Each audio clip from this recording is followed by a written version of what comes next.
I think this competition gives us a chance to, really show what we can do. The day-to-day routine is a lot more mundane and structured and regimented, whereas something like this, you get to stretch your culinary knowledge and your talents. I feel that I get a real reward. It's almost an instantaneous reward when you're creating food and they're enjoying it right there on the spot. When you're able to take that feedback, and it's so gratifying. The rules and guidelines for the ACE competition are ACF sanctioned guidelines. So the same rules that apply for ACF competitions, like the Culinary Olympics, are the same rules that we're abided by for this competition. Within our region, we have 15 districts, so we have at least 15 chefs nominated from each district. It really brings out the best of our culinary talent. What a challenging event this is for our chefs, and this is something that will never be seen out front, nothing that they'll ever judge other than the back of the house, and some of these people are just running like crazy. I started this morning about 7 o'clock, and my main goal was to work on each course individually. It's been a week of 18 to 20-hour days, so to stay awake after this week is my main strategy.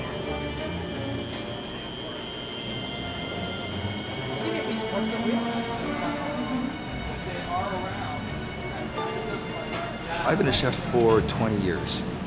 Graduated the California Culinary Academy in '87. Worked many restaurants in San Francisco before I decided I wanted to have more of a life with weekends off for my kids and such like that, and that's why I joined Aramark. I've been a chef for about 16 years. About 23 years now. 8 years. 8 years. I've been a chef for 43 years. 12 years experience already in the kitchen.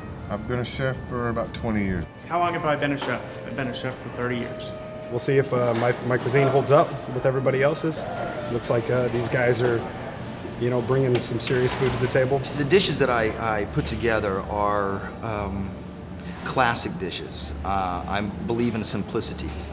Food with not too many ingredients, that the flavors will meld together and encourage you to take another bite, making you want the next course. 3 dishes I chose today, chose for several reasons. They are a collective effort of a lot of my influences, from Mediterranean to a little bit of Asian, and just kind of a hodgepodge of Americana. I did tuna 3 different ways for my appetizer.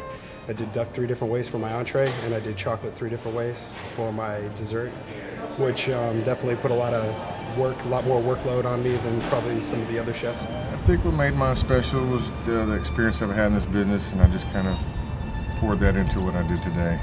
Probably the pastry was my strongest one. I'm going for freshness, so I'm using a lot of fresh ingredients. I'm not putting a lot of flavors in. I'm letting them taste, the product that I'm using. So whether I'm doing a tomato soup, I'm using fresh tomatoes. I want them to taste the tomato. I tried to theme the menu to the springtime, which is what we're in right now, and to try to stay light. I take standard items and give them a twist. I always make the stuffing pork chop with the chorizo and all Mexican stuff. It's tough to win these things. I mean, there's a heavy level of competition here. So to come out on the top is huge, and you'll see the emotion on those people. Yeah, sure. Out of all the other chefs that are an arch rival, I would say, yeah, there is a chef in this competition that I feel that I need to beat, and I want to beat. You want his name? It's Tom Gunn. Tom Gunn. He's the man to beat right now. I wouldn't mind making him cry a little bit. Tom Gunn is a good cook, man. I try not to go into it with that much zeal that I really want to, destroy somebody. My arch rival in this competition would be John Sausman from San Antonio. We're both very competitive, both very focused on what we wanted to do.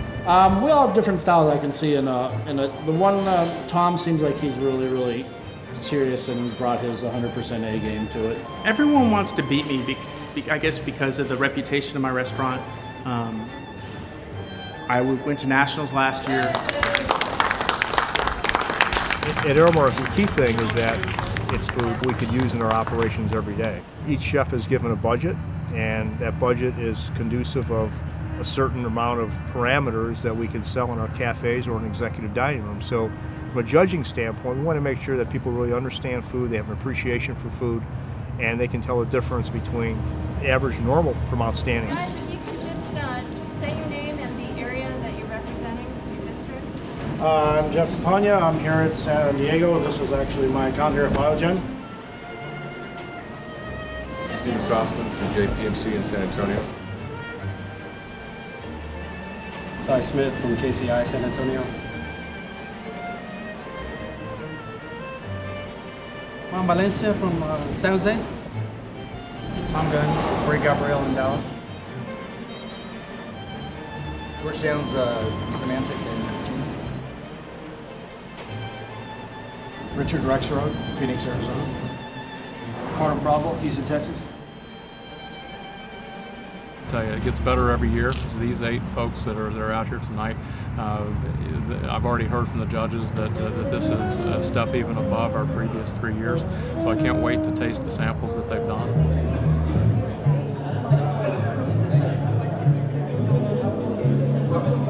Chef thinks it's going to be them. The bottom line is the judges. The bottom line is how good were you on your techniques and any following the rules.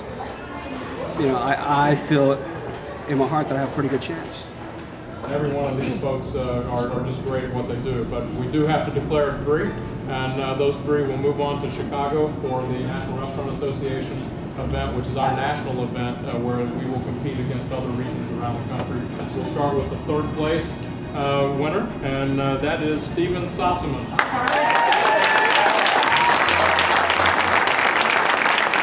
Second place, Tom Gunn.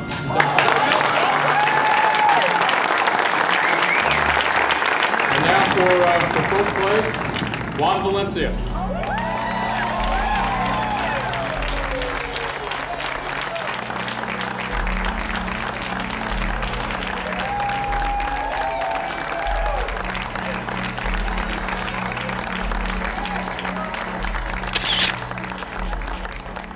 We're all Aramark. So, if they win, I win too, because I know, what, I helped them out.